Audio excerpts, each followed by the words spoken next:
I'm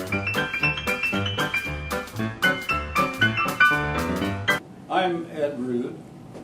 Barbara Mallon. Howard Hammond. Rich Harmon. Welcome to Slater, one of the 4 communities that complete the Ballard Community School District. Like the other 3 communities, we're proud of our heritage, the pioneers, the rogues and heroes who had the stamina, foresight, and wherewithal to settle and stay in this area. My name is Barbara Weeks Mallon. I'm inviting you to join us today on a short but nostalgic trip through our town's history. Farmers and local merchants relied on each other's services.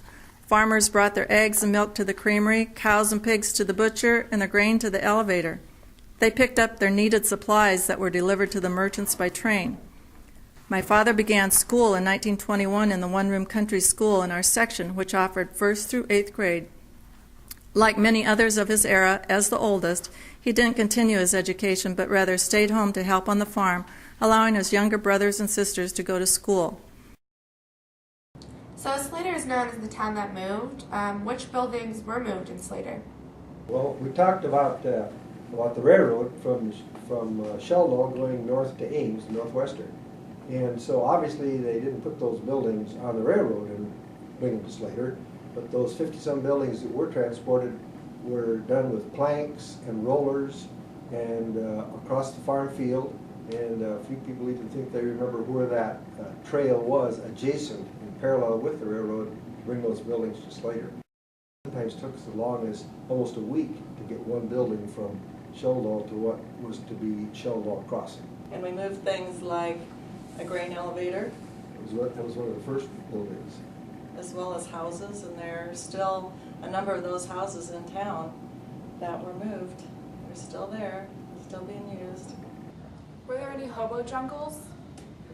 No, actually, there were 2 hobo jungles. There was one that was between Sheldon and Slater, and then one actually right across from where the creamery was. The one right across from the creamery was where we as young kids would go and play. It was kind of a fun place to go because it was one of the few areas outside of the park where there were some trees. And off limits. Yeah, and oh yes, our parents always said, stay away from it. Because now and then there would be overnight guests there. I guess they were all male. Do you know if there were any females? I never heard of a female. Well, the hobos pretty much, hopped on the trains and they would come and go. So there were, and then later on, some of them, I guess, became almost famous in town because they leave the jungle and come up to Main Street and frequent the cafes and the hotels in few numbers. But, that added a little. I don't think they were counted in the population. No, I don't think so. I can remember, you said there was 2 jungles. Well, the second one was actually between Slater and Sheldon. Well, we went to that jungle, went to Ross's farm, and we had a little hut, like boys would do. And we were stunned when we went a couple days later and noticed that we'd had company. People, they were using it to stay in. That was it. This is Howard Hammond speaking. My family came into the Slater community in the 1940s, and it prompted me to enroll in the high school, and I've been a resident of Slater nearly 7 decades. And the way it started was in the 1870s when settlers were moving westward and developing the areas now known as Central Iowa. During the years of that 70s decade, a settlement called Sheldon, a community currently located 1 mile south of what is now named Slater, was incorporated. Recognizing the importance of having access to 2 railroad systems, a number of leaders in Sheldon convinced many residents and business owners to move their houses and buildings to the new crossing. During the years 1887 through 1889, there were 52 buildings moved. Jenks provided areas in his platting for a park and a school. In 1888, a school building was erected. In April of 1890, the city was incorporated. During the decades of 1890 and 1900, business expanded, additional houses were built, and benefits were derived from the railroads, that is, travelers, salespersons, freight, mail, and staples. There was much dependency on the railroad system. This led to the establishment of 3 hotels, a comprehensive business district, and an increased population. Persons that have followed noteworthy developments in Slater over the years would likely cite the Farmers Cooperative Creamery, the 4th of July celebrations, the sports of baseball with the Slater Nighthawks, and basketball girls and boys championship teams. Were there any local heroes in Slater? We had people that the town looked up to that did a lot of things, like Ole Nelson would have been probably the main hero in the beginning. But then, you know, we had, like in 1950, we had the girls state champions basketball team, and we had a lot of baseball stars. Baseball was big in Slater, well, in all the towns back in the early years. And they used to compete against each other, the towns. And the guys that had the most ability seemed to be the kind of the heroes of the town. Yeah, made a name for themselves. The reason that sports and that activity was so vibrant was that didn't have the TVs of those days, and even radios. People had to cluster around them to hear what the events were. So it was a very common weekend activity, and there was a lot of competition between teams right within our current Ballard School District.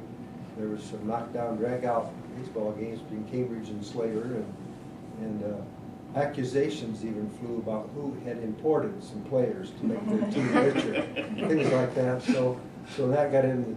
Some of that got in the newspaper, and so it was subject enough at the cafes and the taverns that it lasted a while. My name is Ed Rude. I was born and raised in Slater. I'm a 1957 graduate of Slater High School. I was the editor and publisher of the Slater News and the Tri-County Times for 25 years.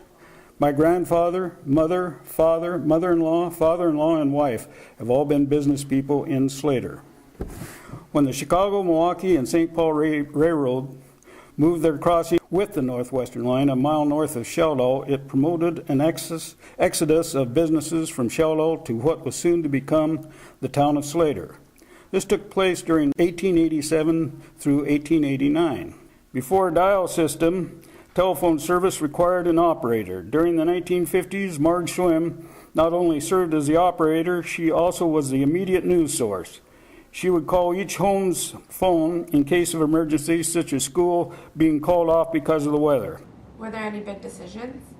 Well, another thing that the community did was come together when there was a need. It didn't matter what the need was, but they would all pitch in and help. And a good example was deciding to build a new gym for the Slater School. And so there was a lot of discussion about, do we need a new gym or do we need new classrooms? And there's still a video that we have that shows that discussion, and it wasn't a heated discussion, it was very diplomatic. People stated their sides and everybody agreed in the end that they were going to build a new gym. My name is Rich Arman. I'm going to talk about the Slater schools. I graduated from Slater High School in 1958. My class has the unique distinction of being the last class to graduate from Slater and the first class to graduate from Ballard. I moved to Huxley in '67 and have lived there ever since. The first graduating class from Slater was in 1892. The records show that the next graduating class was not until 1901. The Slater schools had two girls' state basketball champions, 1925 and 1950. The girls' teams were also involved in many other state tournaments. The 1954 boys' basketball team also earned state honors. This was during the time when there was only one champion for all sizes of schools. It is also interesting to note that the Slater schools had always been served by one bus. In 1957, the Slater High School became Ballard Community School. The Ballard School District was named after a small creek that slowly winds through all of the school districts that make up Ballard. And one thing I think makes a difference too is when you are in a small town, you have a lot of family. Family kind of stays. You get roots. You settle in the area. You're related to a lot of people. You know a lot of people. You have a lot of connections, and there's a lot of stability. And I think that helps with the community because the roots help people decide, well, yes, we've done this in the past, we don't want to lose it, we want to build on it. We're not starting over every time that there's a new council or there's a new business in town. People appreciate the farmers that were here, the businessmen that were here, the railroaders who were here, the churches, the schools. There's just a lot of continuity from one generation to the next, and people are very proud of that. They're proud to say, yes, we've been here, my family's been here on this century farm, or my family has owned this business for 2 or 3 generations. So there's a lot of pride that goes into it.